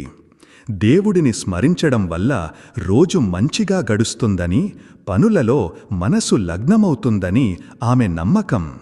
ఒకరోజు ఆమె పూజలు ముగించుకున్న తరువాత తన తోడికోడలి దగ్గరకు వెళ్ళి చాలా వినయంగా అంది, అక్కగారు, ఈరోజు నేను కథ చెప్పాలనుకుంటున్నాను. మీరు నా కథకు కొడతారా? కొట్టకుండా నేను కథ చెప్పననేది నా నియమం. మన ఇద్దరి పనులు ఎలాగో పంచుకున్నవే కదా. మీరు కొద్దిసేపు కూర్చుని అని చెబితే చాలు. ఆ తరువాత మనమిద్దరం కలిసి చకచక మన పనులు పూర్తి చేసుకుందాం. దీనికి తోడికోడలు ముఖం చిట్లించుకుని అంది, లేదు చెల్లి, నాకు చాలా పని ఉంది. ఇంక పెరుగు చిలకాలి, రొట్టెలు చెయ్యాలి, ఎవరైనా చుట్టాలు వస్తారేమో, లేదా ఏదైనా ముఖ్యమైన పని వస్తుందేమో. నీదేముంది, నువ్వు కథలు చెప్పుకుంటూ ఉంటావు, నా పనంతా అక్కడే ఉండిపోతుంది. నా వల్ల కాదు ఇదంతా. చిన్న కోడలు చాలా బ్రతిమాలింది, ఇందులో ఎక్కువ సమయం పట్టదని చెప్పింది. కాని తోడికోడలు తన మాటకు కట్టుబడి స్పష్టంగా నిరాకరించింది. నిరాశతో చిన్న కోడలు తన అత్తగారి దగ్గరకు వెళ్ళింది. ఆమె తన అత్తగారి పాదాలకు నమస్కరించి కొట్టమని అభ్యర్థించింది. ఆమె అంది, అత్తగారు, మీరైనా నా కథకు కొట్టండి. అక్కగారు నిరాకరిస్తున్నారు. అత్తగారు కూడా తన కోడలి మాటను పట్టించుకోకుండా, అయ్యో కోడలా, నాకెక్కడ తీరిక ఉంది. నేను ఇప్పుడు నెయ్యి, పెరుగు చూసుకోవాలి. నేను నీ కథ వినడానికి కూర్చుంటే ఎక్కడైనా పిల్లి వచ్చి పెరుగంతా తినేస్తుందేమో. నేను వెళుతున్నాను, నువ్వు వేరే ఎవరినైనా చూసుకో అని చెప్పి అత్తగారు కూడా అక్కడి నుండి వెళ్ళిపోయారు. ఇప్పుడు పాపం చిన్న కోడలు చాలా దుఃఖపడింది. ఆమె తన కథ ఎవరు వింటారు, తన నియమం ఎలా పూర్తవుతుందని ఆలోచించసాగింది. అప్పుడే ఆమెకు తన భర్త గుర్తుకు వచ్చాడు. ఆమె తన గదిలోకి వెళ్ళింది. అక్కడ ఆమె భర్త పనికి వెళ్ళడానికి సిద్ధమవుతున్నాడు. ఆమె తన భర్తతో, స్వామీ, మీరైనా నా కథ విని కొట్టండి అంది. భర్త కూడా విసుక్కుంటూ, నాకు ఈ పనికి మాలిన పనులకు సమయం లేదు, నేను పనికి వెళ్ళాలి, ఆలస్యమవుతోంది. నువ్వు ఈ విషయాల గురించి చింతించకు, నేను పనికి వెళ్ళాలి, ఆలస్యమవుతోంది అని చెప్పి భర్త కూడా తన బాధ్యతలను సాకుగా చూపి అక్కడి నుండి వెళ్ళిపోయాడు. ఇప్పుడు చిన్న కోడలు పూర్తిగా ఒంటరి అయిపోయింది. ఆమె కళ్ళ నుండి కన్నీళ్లు కారసాగాయి. ఆమె ఆలోచించసాగింది, ఓ భగవంతుడా, ఈ ఇంట్లో ఎవరూ నా భక్తిని, నా నియమాన్ని గౌరవించడం లేదు. నేను ఎవరినీ ధనసంపదలు అడగలేదు, కేవలం కొంచెం సమయం అడిగాను. కాని ఎవరికీ నా కోసం 2 క్షణాలు కూడా లేవు. ఆమె మనసు చాలా బరువెక్కింది. కాని ఆమె తన నియమాన్ని ఉల్లంఘించే ఆలోచనను మనసు నుండి తీసివేసింది. ఆమె ఏం జరిగినా సరే తన కథను పూర్తి చెయ్యాలని దృఢంగా నిశ్చయించుకుంది. ఎవరూ తోడు లేనప్పుడు దేవుడే ఏదో ఒక మార్గం చూపిస్తాడని ఆమె నమ్మకం. అప్పుడే ఆమెకు తన గర్భంలో పెరుగుతున్న శిశువు గుర్తుకు వచ్చింది. ఆమె ముఖంలో ఒక చిన్న చిరునవ్వు మెరిసింది. ఆమె తన పొట్టపై చాలా ప్రేమగా చెయ్యి నిమురుతూ, బిడ్డా, నా కడుపులో ఉన్న నువ్వే నా కథకు సాక్షిగా ఉండు. నువ్వే నా కథకు కొట్టు. నేను కథ మాత్రం తప్పకుండా చెప్పుతాను. ఎందుకంటే ఇది నా సంవత్సరాల నియమం. నేను దీన్ని ఏ ధరకైనా తప్పను అంది. ఈ ఆలోచనతో ఆమె పూజగదిలో ఒక ఆసనం వేసుకుని కూర్చుంది. ఆమె తన చేతిలో నీటితో నిండిన ఒక చెంబు తీసుకుని కొన్ని పువ్వులు, అక్షతలు ఉంచుకుని తన కళ్ళు మూసుకుని దేవుడిని ధ్యానించింది. తరువాత ఆమె చెప్పడం మొదలుపెట్టింది, నా కడుపులో ఉన్న నా బిడ్డే ఈరోజు నా కథకు కొడతాడు. ఆమె కథ చెప్పడం మొదలుపెట్టింది. ఆమె ఒక వాక్యం చెప్పి ఆగేది. ఆశ్చర్యకరంగా ఆమె పొట్ట లోపలి నుండి ఒక నెమ్మదైన, మధురమైన వూ వూ అనే శబ్దం వచ్చేది. గర్భంలో పెరుగుతున్న ఆ చిన్న జీవి తన తల్లి భక్తిలో ఆమెకు తోడుగా ఉన్నట్లు అనిపించింది. అది విని ఆమెకు అపారమైన శాంతి, బలం లభించాయి. ఆమె పూర్తి శ్రద్ధ, ప్రేమతో తన కథను పూర్తి చేసి చివరిలో నీటిని సూర్యదేవునికి అర్పించింది. తన నియమాన్ని పూర్తి చెయ్యడం వల్ల ఆమె మనసుకు చాలా సంతృప్తి కలిగింది. ఆమె తన రోజువారీ పనులలో నిమగ్నమైంది. ఈ విధంగా శ్రావణమాసం మొత్తం గడిచిపోయింది. ఆమె ప్రతిరోజూ ఎలాంటి ఆటంకం లేకుండా తన నియమాన్ని పాటించింది. గర్భంలో పెరుగుతున్న ఆమె శిశువు ప్రతిరోజు ఆమె కథకు ఊకొడుతూనే ఉంది. ఆమె వ్రతాలు, పూజలు విజయవంతంగా పూర్తయ్యాయి. కాలం తన గతిలో సాగిపోయింది. 9 నెలలు పూర్తయ్యాయి. ప్రసవ సమయం వచ్చినప్పుడు ఆమె ఇంట్లో ఒక చిన్న దేవకన్య జన్మించింది. ఇంట్లో సంతోషాలు వెల్లివిరిశాయి. లక్ష్మీదేవి స్వయంగా వచ్చినట్లుగా అనిపించింది. తల్లి బిడ్డల బాగోగులు చూసుకోవడానికి ఒక మంత్రసానిని పిలిపించారు. మంత్రసాని ఆ పాపను తన చేతిలోకి తీసుకుని శుభ్రం చేస్తుండగా ఆమె కళ్ళు ఆశ్చర్యంతో పెద్దవి అయ్యాయి. ఆమె పాప నుదుటి మీద సరిగ్గా మధ్యలో ఒక చిన్న బంగారు కాసు ఉండటం చూసింది. అది సూర్యరశ్మిలో వజ్రంలా మెరుస్తోంది. మంత్రసాని మనసులో దురాశ అనే పాము బుసలు కొట్టడం మొదలుపెట్టింది. ఆమె మనసులో పాపం ప్రవేశించి ఒక పథకం వేసింది. ఆమె పాప తల్లితో, కోడలా, నువ్వు ఇప్పుడు చాలా నీరసంగా ఉన్నావు. ఇప్పుడు కళ్ళు తెరిచి పాపను చూడకు, లేకపోతే దిష్టి తగులుతుంది. నువ్వు విశ్రాంతి తీసుకో. నేనే పాపకు బాగా స్నానం చెయ్యించి అన్ని పనులు చేసి నీ దగ్గరకు తీసుకువస్తాను అని చెప్పింది. కొత్తగా తల్లైన ఆ అమాయకురాలు మంత్రసాని మాటలను నమ్మింది. అలా ఆ మంత్రసాని రోజూ ఉదయాన్నే వచ్చేది. ఆమె పాపకు స్నానం చెయ్యించే నెపంతో ఒక గదిలోకి తీసుకువెళ్లి చాలా చాకచక్యంగా పాప నుదుటిపై ఉన్న బంగారు కాసును తీసి తన చీర చెంగున ముడివేసుకునేది. తరువాత పాపకు స్నానం చేయించి పైన పాలు పట్టించి తల్లి దగ్గర పడుకోబెట్టేది. బంగారు కాసు లేకపోయినా పాప ముఖం చంద్రుడిలా ప్రకాశించేది. అందుకే తల్లికి ఎప్పుడూ అనుమానం రాలేదు. ఈ తంతు చాలా రోజుల పాటు కొనసాగింది. మంత్రసాని రోజూ బంగారం దొంగిలించసాగింది. మరియు ఆమె దురాశ రోజురోజుకు పెరిగిపోతూనే ఉంది. ఒకరోజు ఏదో ముఖ్యమైన పని ఉండటం వల్ల మంత్రసాని రావడానికి చాలా ఆలస్యమయింది. పాప ఆకలితో గట్టిగట్టిగా ఏడుస్తోంది. తన కూతురి ఏడుపు విని తల్లి గుండె తల్లడిల్లిపోయింది. ఆమె, నేను ఎలాంటి తల్లిని? నా కూతురు ఆకలితో ఏడుస్తుంటే చూస్తూ ఉన్నాను. నేను ఆమెను 9 నెలలు నా కడుపులో మోశాను. కనేటప్పుడు చావలేదు. ఇప్పుడు ఆమెను తాకితే చచ్చిపోతానా? చావాల్సి వస్తే చస్తాను. కాని ఇది నా బిడ్డ, నేనే ఆమెను చూసుకుంటాను అని అనుకుంది. ఇలా ఆలోచించి ఆమె ధైర్యం చేసి నీళ్లు తెప్పించుకుంది. ఆమె పాపను తన ఒడిలోకి తీసుకుని ముఖం తుడవడానికి పాప ముఖాన్ని నిశితంగా చూడగానే ఆమె దృష్టి పాప నుదుటిపై పడింది. అక్కడ ఒక బంగారు కాసు మెరుస్తూ ఉండటం ఆమె చూసింది. అది చూసి ఆమె ఆశ్చర్యపోయింది. అసలు విషయం అర్థం కావడానికి ఆమెకు ఎంతో సమయం పట్టలేదు. ఈ బంగారు కాసు వల్లే మంత్రసాని తనను పాపను చూడవద్దని చెప్పేదని, ప్రతిరోజూ ఆ బంగారం దొంగిలించుకుపోతోందని ఆమె గ్రహించింది. ఆమె మనసు కోపంతో, దుఃఖంతో నిండిపోయింది. ఆమె పాపను ఎత్తుకుని తన చేతులతో స్నానం చేయించి ఆ తరువాత తన పాలు ఇచ్చింది. తల్లి పాలు తాగగానే పాప శాంతించి గాఢ నిద్రలోకి జారుకుంది.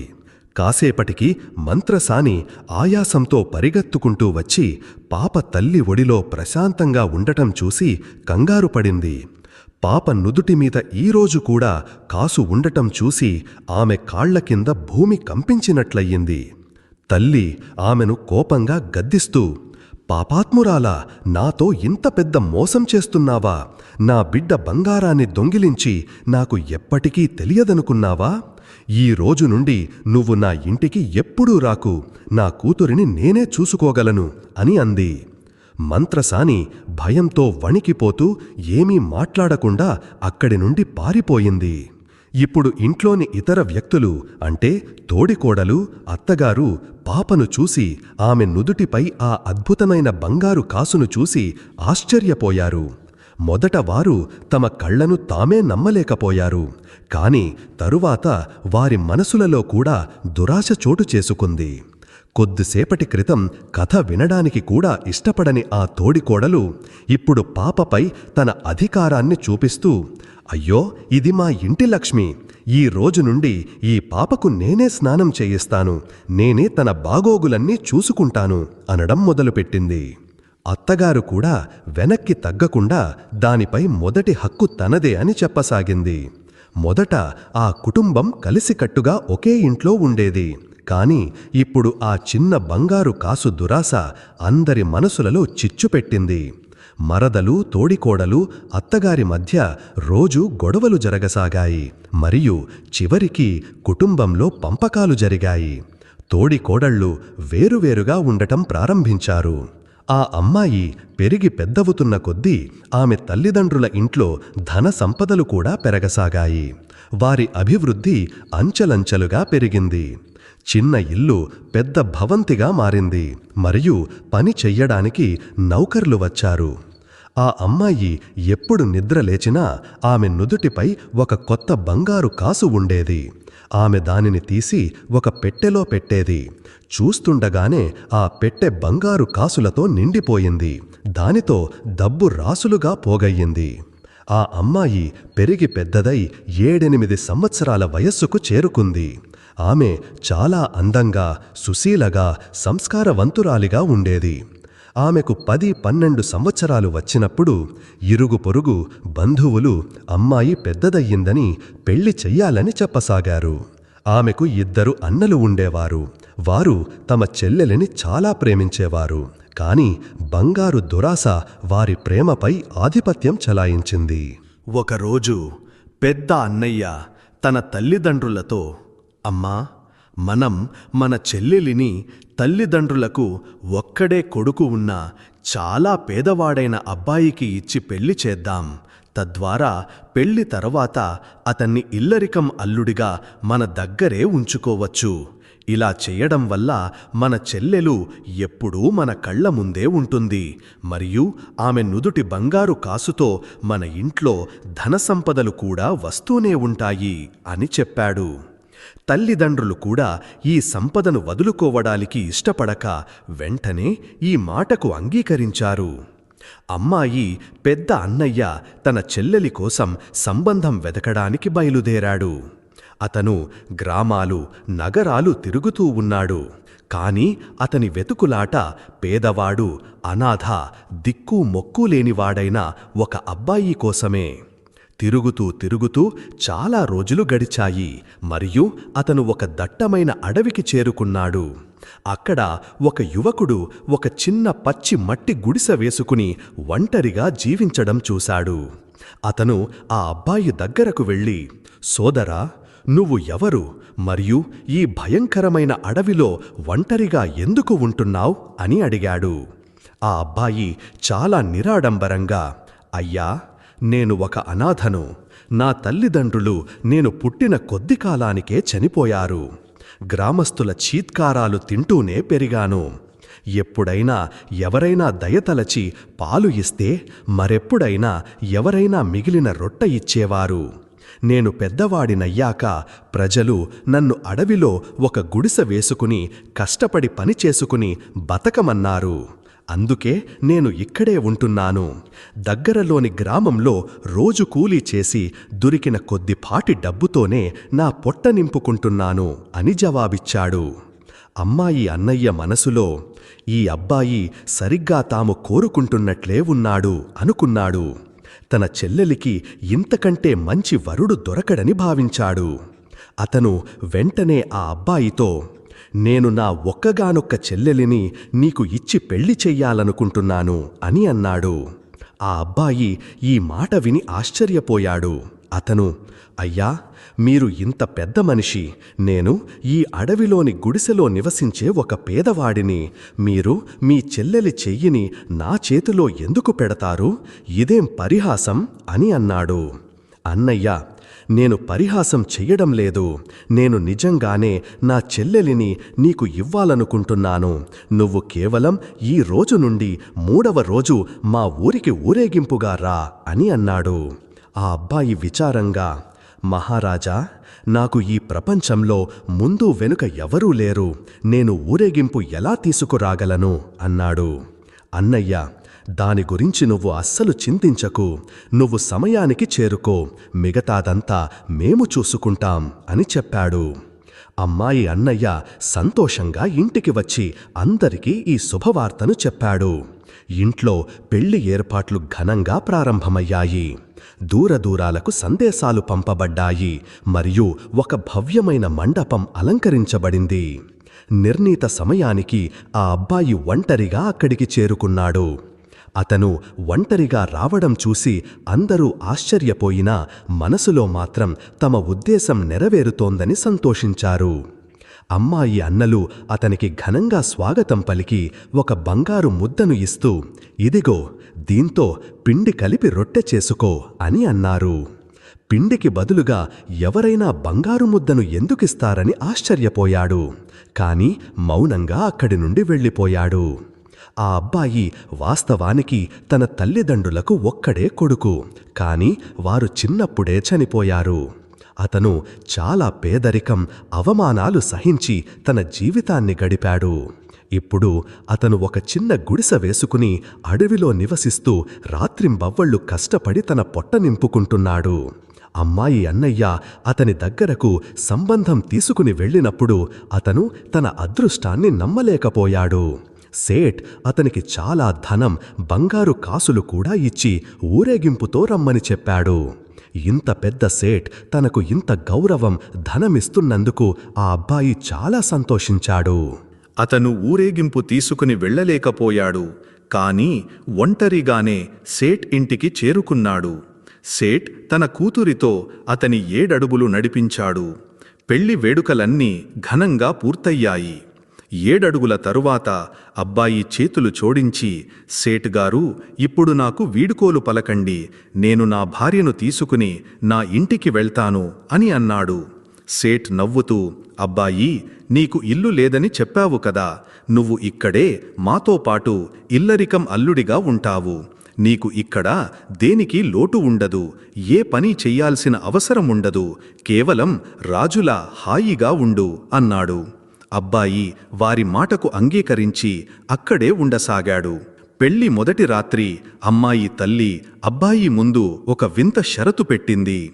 ఆమె, "అబ్బాయి, నువ్వు ఇక్కడ ఉండాలనుకుంటే నా ఒక మాట ఎప్పుడూ పాటించాలి" అంది.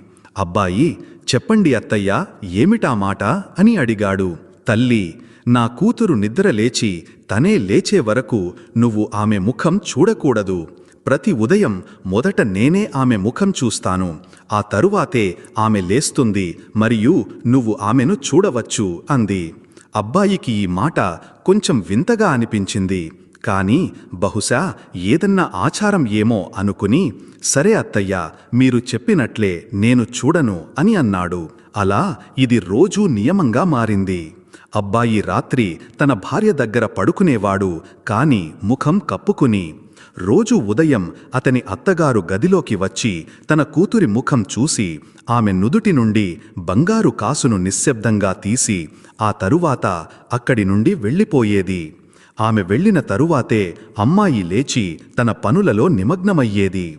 అత్తగారి మనసులో ఈ ధనం ఎప్పటికీ మన దగ్గరే ఉండాలనే దురాశ అంతగా పాతుకుపోయింది. అందుకే ఆమె తన కూతురిని అత్తవారింటికి పంపించకూడదనుకుంది. అమ్మాయి తండ్రి ఒక స్వాభిమాని, తెలివైన వ్యక్తి. అతను తన భార్యతో, "భాగ్యవంతురాలా, ఇప్పుడు కూతురికి పెళ్ళయ్యింది. ఆమెను తన భర్తతో పాటు వాళ్ళ ఇంటికి పంపించు. మనం ఆమెను మన ఇంట్లో ఎంతకాలం ఉంచుకుంటాం? మనం కొడుక్కి పెళ్లి చేశాం, కోడలు ఇంటికి వచ్చింది. ఇప్పుడు కూతురిని కూడా పంపించే సమయం వచ్చింది. ఇది ధర్మానికి విరుద్ధం" అని చెప్పేవాడు. కాని తల్లికి, 2 అన్నలకు బంగారు కాసు మీద ఉన్న దురాశ వల్ల వారు ఏమీ వినడానికి సిద్ధంగా లేరు.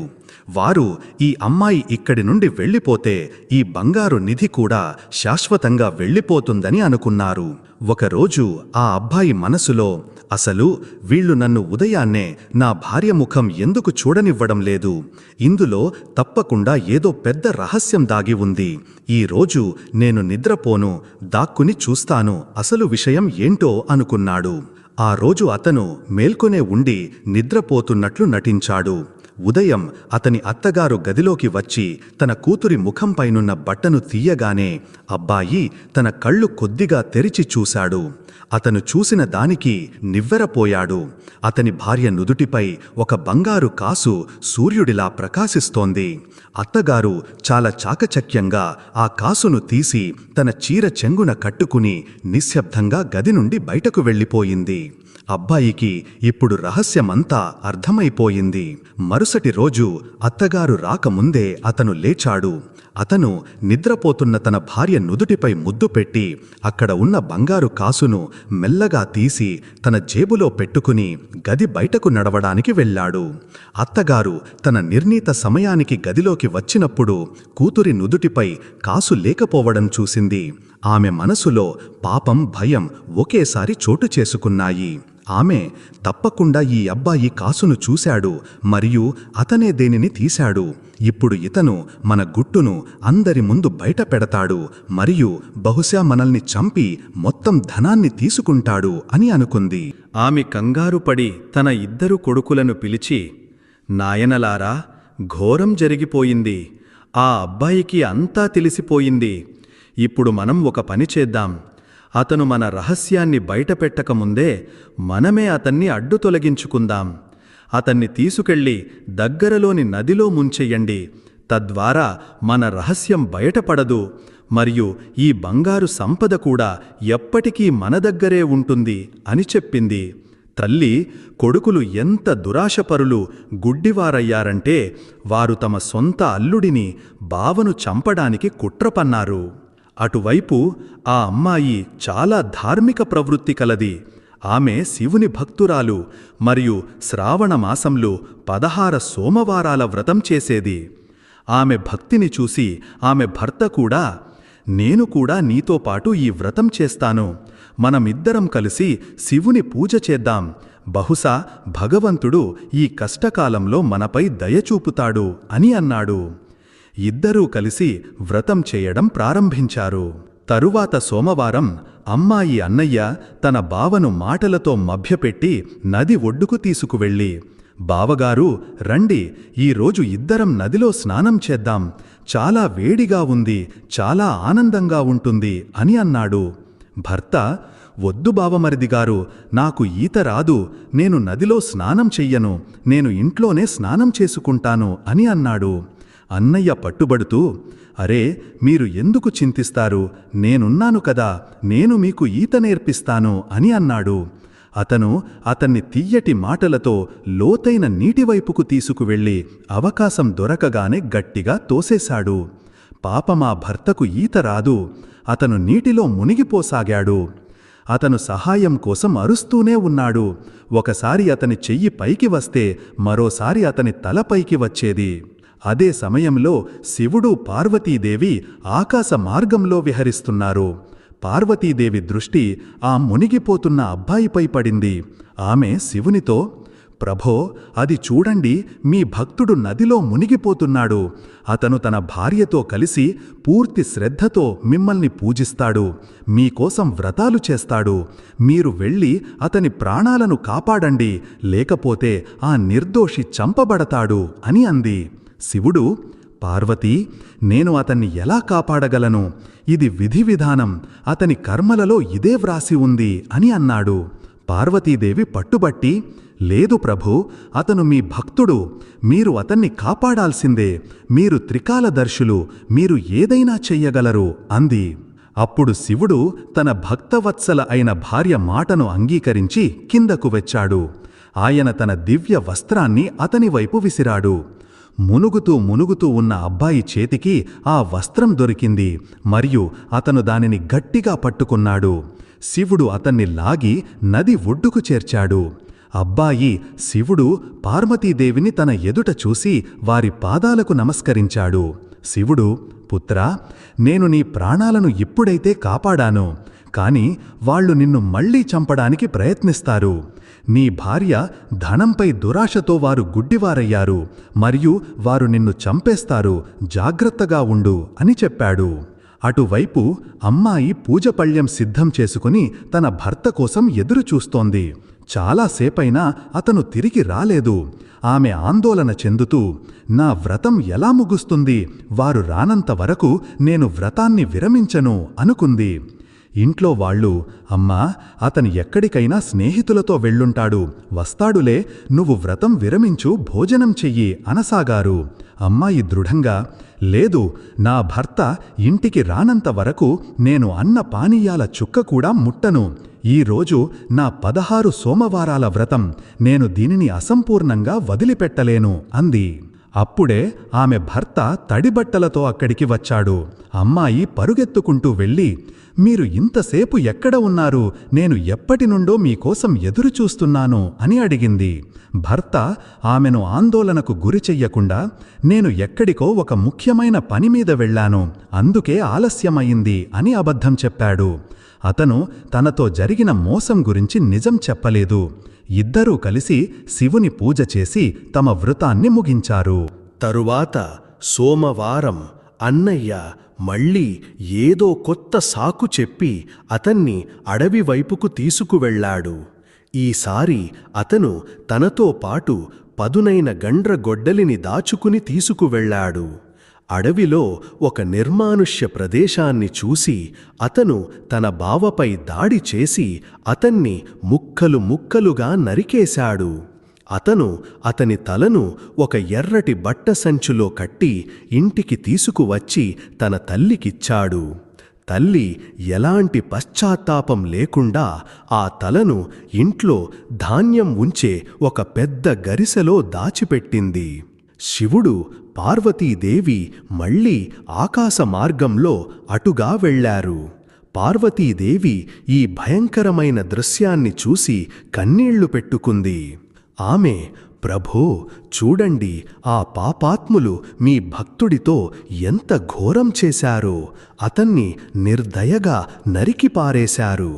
ఆ అమ్మాయి తన గర్భంలో ఉన్నప్పుడు నుండే మీ సేవ చేస్తోంది, మీ కథకు ఊకొడుతూ ఉండేది. మీరు ఆమె భర్తకు ప్రాణదానం చేయాల్సిందే అంది. శివుడు, పార్వతీ, నేను అతన్ని ఎలా బ్రతికించగలను? అతని తల మొండెం నుండి వేరుగా ఉంది మరియు అది ఆ పాపాత్ముల దగ్గర ఉంది అన్నాడు. పార్వతీదేవి, ప్రభో, మీరు సర్వశక్తిమంతులు, మీరు ఏదో ఒక ఉపాయం చెయ్యాల్సిందే, అతని తల అతని అత్తగారి ఇంట్లోనే ఉంది అంది. అప్పుడు శివుడు ఒక పథకం వేశాడు. ఆయన ఒక వృద్ధ భిక్షగాడి వేషంలో పార్వతీదేవిని ఒక చిన్న పిల్లి రూపంలో ఆ ఇంటి ముందుకు చేరుకున్నారు. శివుడు భిక్ష కోసం అలఖ్ నిరంజన్ భిక్షాందేహి మాతా అని పిలిచాడు. అమ్మాయి తల్లి భిక్ష తీసుకుని బయటకు వచ్చింది. కాని భిక్షగాడి వేషంలో ఉన్న శివుడు, నేను నీ చేటితో భిక్ష తీసుకోను, మీ ఇంటి యజమానురాలు భిక్ష ఇస్తేనే తీసుకుంటాను, లేకపోతే నేను నిన్ను శపించి వెళ్తాను అన్నాడు. శాపం భయంతో యజమానురాలు అంటే అమ్మాయి తల్లి స్వయంగా భిక్ష ఇవ్వడానికి సిద్ధపడింది. శివుడు ఒక షరతు పెట్టాడు. నువ్వు లోపలికి వెళ్ళి ఆ పెద్ద గరిసె నుండి అందులో ధాన్యం ఉంది, నీ 2 చేతులతో నిండుగా ధాన్యం తీసుకురావాలి మరియు ఒక్క గింజ కూడా కింద పడకూడదని గుర్తుంచుకో. ఆ స్త్రీ భయపడి వణుకుతున్న చేతులతో గరిసె నుండి ధాన్యం తీసుకోవడానికి వెళ్ళింది. ఆమె గరిసె మూత తెరిచి 2 చేతులలో ధాన్యం నింపగానే పిల్లి రూపంలో ఉన్న పార్వతీదేవి చటుక్కున దూకి గరిసెలో ఉన్న తల ఉన్న సంచిని తన నోట కరచుకుని వేగంగా పారిపోయింది. ఆ స్త్రీ పిల్లి బహుశా ఏదైనా ఎలుకను పట్టుకుని పారిపోయిందని అనుకుంది.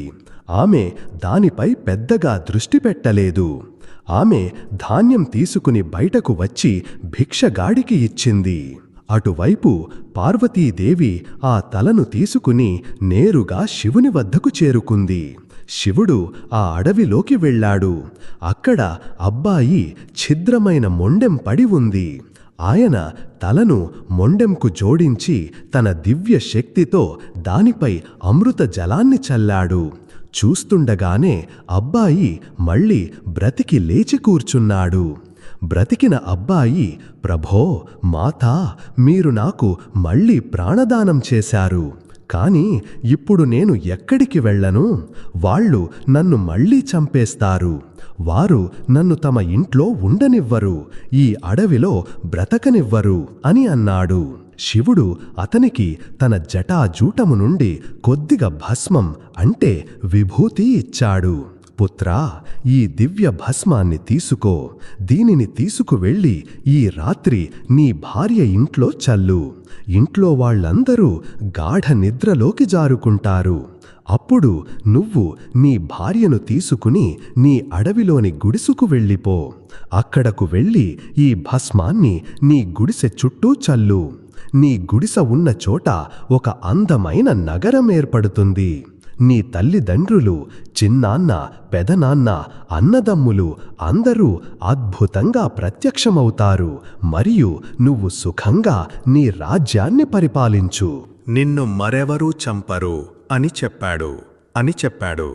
అబ్బాయి తన భార్య దగ్గరకు వెళ్ళి ఆమెను ఏకాంతంలోకి తీసుకువెళ్ళి నిజం అంతా చెప్పాడు.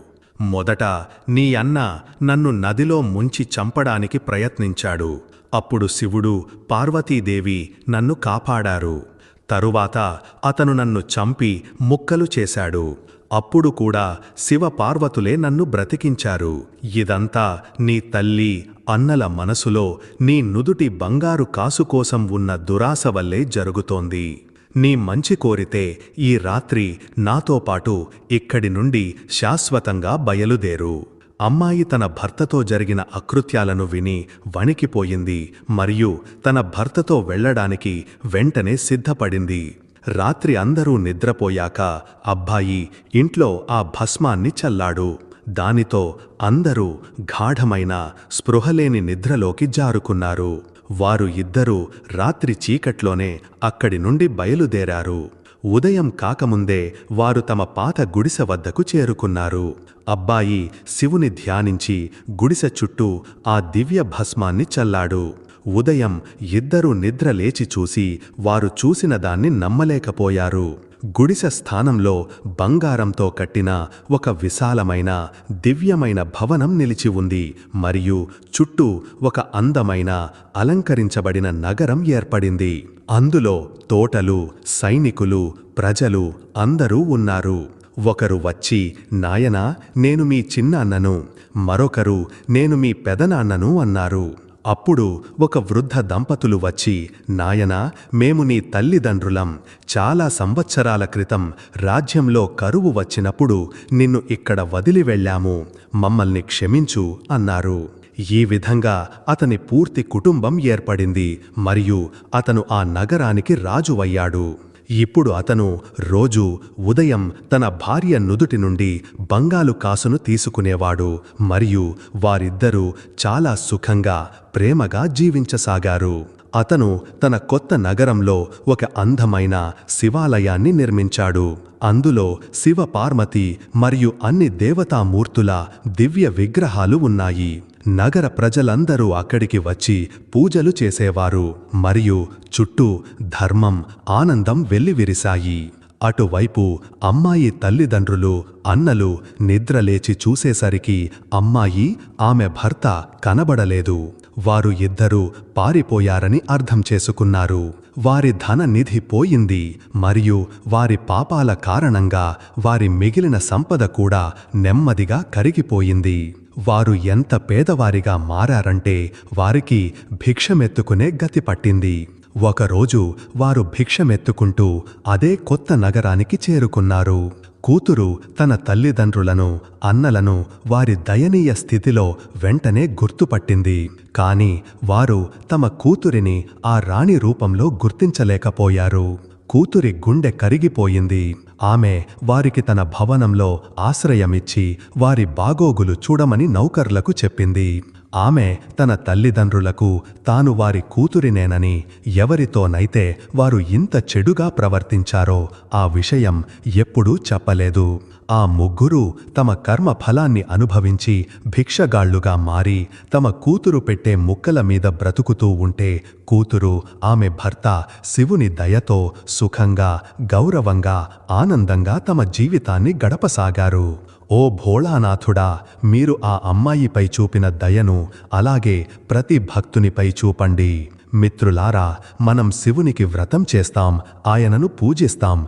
కాని మన కర్మలు చెడుగా ఉండి మన ప్రవర్తన తప్పుగా ఉంటే దానికి ఏ అర్థం ఉండదు. మన కర్మలు మంచిగా ఉన్నప్పుడే భగవంతుడు మన జీవితంలో సంతోషాన్నిస్తాడు.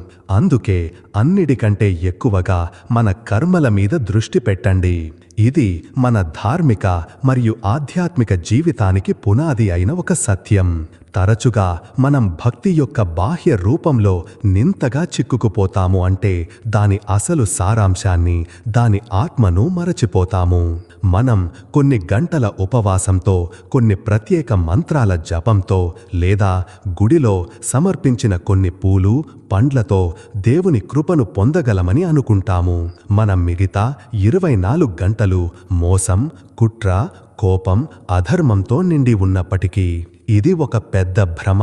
మనం దేవునికి కాదు, మనకు మనమే చేసుకుంటున్న మోసం. మనం మహాదేవుడని పిలుచుకునే శివుడు దేవతలకే దేవుడు. ఆయన స్వరూపం ఎంత సరళమో అంత గంభీరమైనది కూడా. ఆయనను భోలానాథుడు అని పిలుస్తారు. ఎందుకంటే ఆయన నిజమైన, నిష్కపటమైన భక్తితో చాలా త్వరగా ప్రసన్నుడవుతాడు. కాని ఆయన సరళత అంటే ఆయన వివేకహీనుడని కాదు.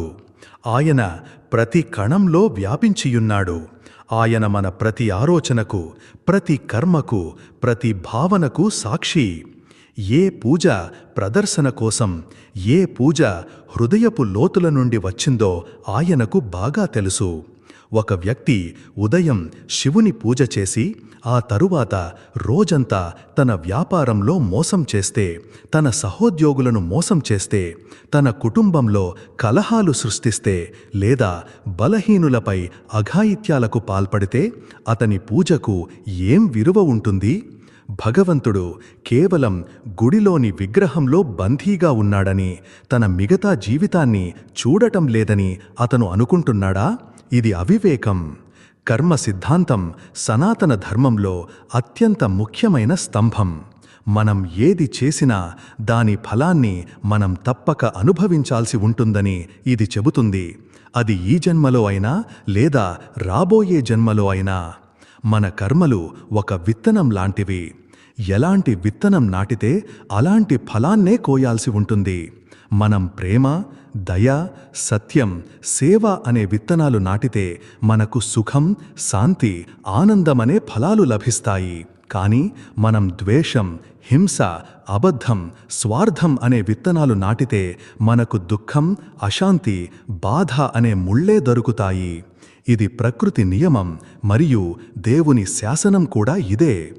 పూజలు లేదా ఏ ఇతర మతపరమైన ఆచారం ఈ కర్మ నియమాన్ని ఉల్లంఘించలేదు.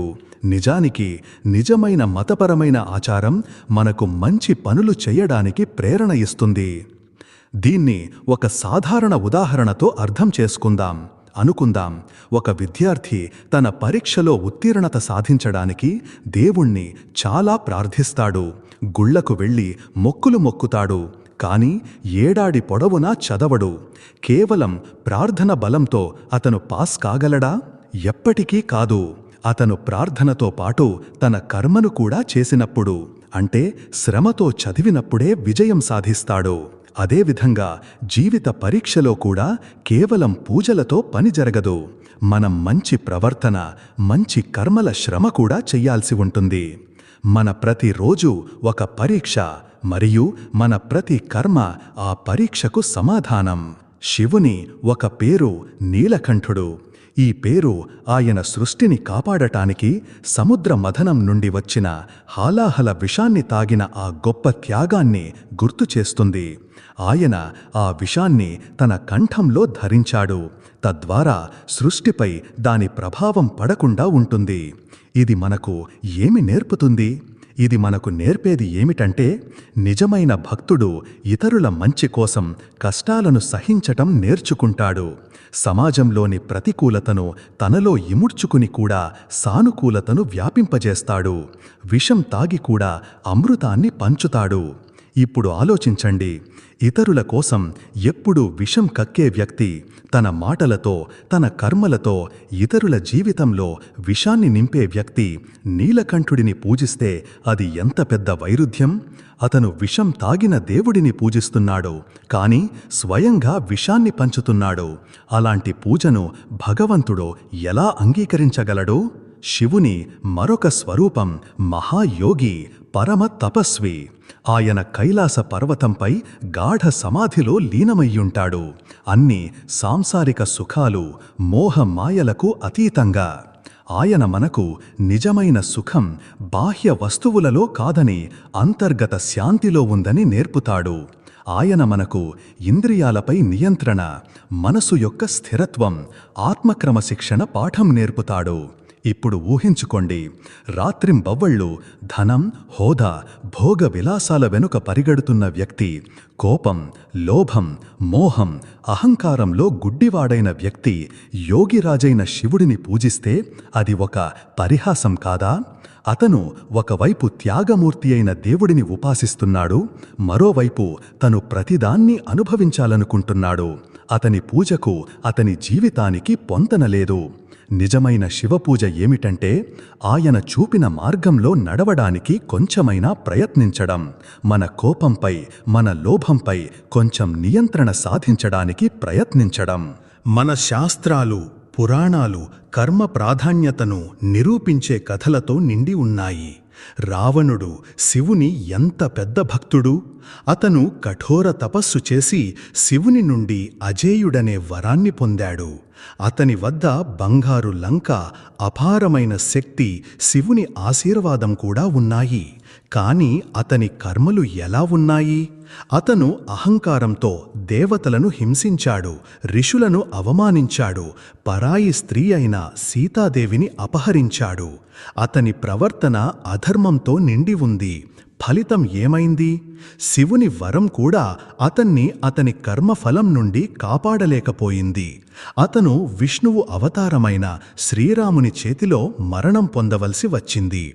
భక్తి బలం కూడా కర్మలు దోషపూరితమైతే కర్మ బలం ముందు చిన్నబోతుందని ఈ కథ మనకు స్పష్టంగా నేర్పుతుంది.